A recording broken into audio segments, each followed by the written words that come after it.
Hi students. So, we will study 10th standard mathematics first chapter arithmetic sequence chapter page number 18 first question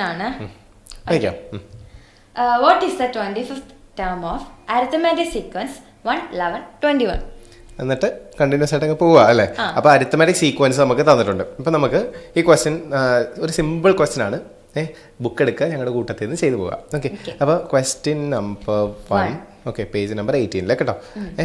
arithmetic sequence നമുക്ക് എഴുതാം. Arithmetic sequence എന്ന് പറയുന്നത് that is equal to 1 11 21 അങ്ങനെ പോകുന്നു.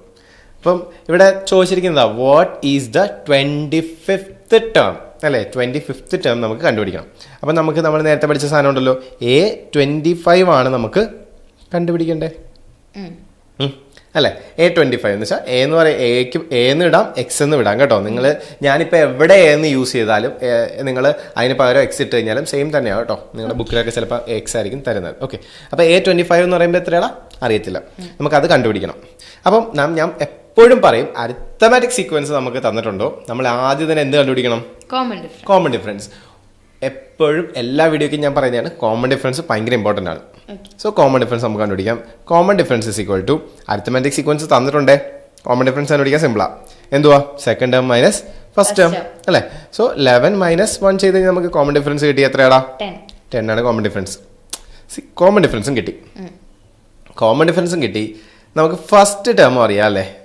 ഇവിടെ first ടേമിന് ഒരു ഇമ്പോർട്ടൻസ് ഉണ്ട്. ഓക്കെ, അപ്പം ഞാൻ എങ്ങനെ എഴുതുവാണ്? എ എന്നാണ് ഞാൻ ഫസ്റ്റ് ടേമിന് എഴുതാൻ പോകുന്നത്. A1 എന്ന് വിടാം, എ എന്ന് വിടാം. A1 എന്ന് ഇട്ടാലും ഫസ്റ്റ് ടേമാണ്, എ എന്ന് ചുമ്മാ ഇട്ടാലും ഫസ്റ്റ് ടേമാണ്. ഓക്കെ, അപ്പം A1 എത്രയാ? നമുക്ക് 1 ആണ്. അങ്ങനെയാണെങ്കിൽ ഇത്രയും നമുക്കറിയാമെങ്കിൽ നമ്മളൊരു പുതിയ ഫോമുല പഠിക്കാൻ പോവാം. ഈ ഫോമുല അത്യാവശ്യം ഇമ്പോർട്ടൻ്റ് ആണ്. നമ്മൾ ഇനിയുള്ള ക്വസ്റ്റ്യൻസിൽ മിക്കതിലും ഈ ഫോമുല വെച്ചിട്ടാണ് അങ്ങ് ചെയ്യാൻ പോകുന്നത്. സെറ്റല്ലേ? അപ്പോൾ ഈ ഫോമുല എത്രയേ ഉള്ളൂ. ഇങ്ങനെ ഫോമുലയായിട്ട് നിങ്ങളൊരു ബുക്കിലേക്ക് എഴുതി വെക്കുക. AN കണ്ടുപിടിക്കണമെങ്കിലുള്ള ഫോമുല എന്ന് വെച്ചാൽ ഏത് നമ്പർ കണ്ടുപിടിക്കണം, ഒരു അരിത്തമാറ്റിക് സീക്വൻസ് നമുക്കറിയാം എങ്കിലും നമുക്ക് കണ്ടുപിടിക്കാനുള്ള ഒരു ഫോമുലയാണ് AN = A + n - 1 × D. എന്ന് വായിച്ചേ. AN = A + n - 1 × D. Okay, ഒന്നുകൂടെ വായിച്ചേ. AN = A + n - 1 × D.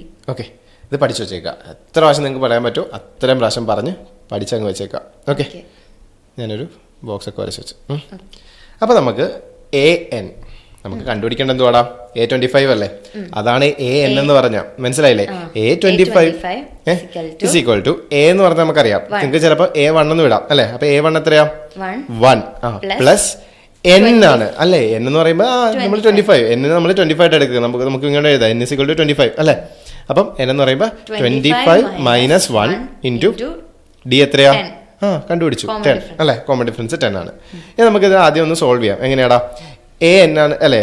നമുക്ക് A25 ആണ് കണ്ടുപിടിക്കേണ്ടത്. സോ 1 + 25 - 1 എത്രയാ? 24 × 10 എന്ന് എഴുതണം. ഇനി നമ്മൾ ബോർഡ് മാത്സ് അനുസരിച്ചിട്ട് നമുക്ക് കൂടുതലൊന്നും ചിന്തിക്കേണ്ട, ഇൻറ്റും പ്ലസും വന്നു കഴിഞ്ഞാൽ ആദ്യം ഇൻറ്റു വേണം. ഓക്കെ, അത് നോക്കണം. ഓക്കെ, അപ്പോൾ നമുക്ക് ആദ്യം ഇൻറ്റു ചെയ്യാം. സോ പ്ലസ് ഇൻറ്റു ചെയ്യുമ്പോൾ എത്ര കിട്ടും? 0. ഇതിനോട് പ്ലസ് ചെയ്യുമ്പോൾ നമുക്ക് എത്ര കിട്ടും?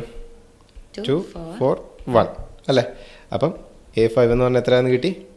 25 എന്ന് പറയുമ്പോൾ എത്ര കിട്ടി? 41. അപ്പോൾ നമുക്കിങ്ങനെ എഴുതാം. Therefore the 25th term of the arithmetic sequence is 2 4 1. ഇത്രേ ഉള്ളൂ ക്വസ്റ്റ്യൻ. സിമ്പിൾ അല്ലേ. അപ്പോൾ നമ്മൾ പുതിയൊരു ഫോമുല പഠിച്ചു. ഫോമുല എന്തുവായിരുന്നടാ? AN =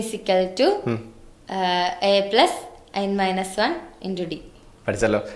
വൃത്തിയായിട്ട് പറഞ്ഞു പഠിക്കുക. ഈ ഫോമുല വെച്ചിട്ടാണ് നമ്മൾ ഇനി പാഠം അങ്ങ് പോകുന്നത്. ഓക്കെ, എല്ലാ ഫോമുലാസും ഭയങ്കര ഇമ്പോർട്ടൻറ്റ്. എന്നാൽ ഈ ഫോമുലാസിന് ഒരു കുറച്ചുകൂടെ കൂടുതൽ ഇമ്പോർട്ടൻസ് ഉണ്ട്. കാരണം ഈ ഫോമുലാസ് നമുക്ക് ഒരു ചാപ്റ്ററിൻ്റെ ഒരു കവറിങ് നമ്മൾ ചെയ്യുമ്പോഴത്തേക്കും അതിനകത്തുണ്ട്. പിന്നെ നമ്മൾ ഇതിനകത്ത് ഇനി ഒരു ഫോമുലയും കൂടെ പഠിക്കുന്നത്. പക്ഷേ ഇതിൻ്റെ തന്നെ നമ്മൾ ട്വിസ്റ്റ് ചെയ്ത് ഫോമുല അല്ലേ. നമ്മൾ ഒരു ഫോമുല കണ്ടുപിടിച്ചിട്ട് അതിനകത്തുനിന്ന് കുറേ ഫോമുല ഉണ്ടാക്കത്തില്ലേ. അങ്ങനത്തെ രീതിയിൽ നമ്മൾ കുറേ ഫോമുലാസ് കണ്ടുപിടിക്കും. പക്ഷേ ഇത് മാസ്റ്റർ ഫോമുലയാണ്. Okay, master formula. അപ്പം മറക്കാനേ പാടില്ല. നമുക്ക് ഈ ചാപ്റ്ററിൽ മാത്രമല്ല ബാക്കി വരുന്ന ചാപ്റ്റേഴ്സിലെല്ലാം വേണ്ട ഒരു ഫോമുലയാണ്. അപ്പോൾ നമുക്ക് അടുത്ത ക്വസ്റ്റ്യൻ അടുത്ത വീഡിയോ ചെയ്യാം. Thank you. Ta-ta.